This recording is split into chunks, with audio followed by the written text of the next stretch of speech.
Sometimes life feels like this fire. It burns hot, wild, almost too much. But look closely, fire isn't just destruction. It's also warmth, light, and energy. Out here in summer Europe, I'm reminded, wherever you come from, slums, struggles, or silence, your fire is not a curse. It's your power.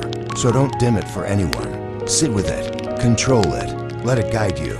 Because your fire is your story, and your story will light the world.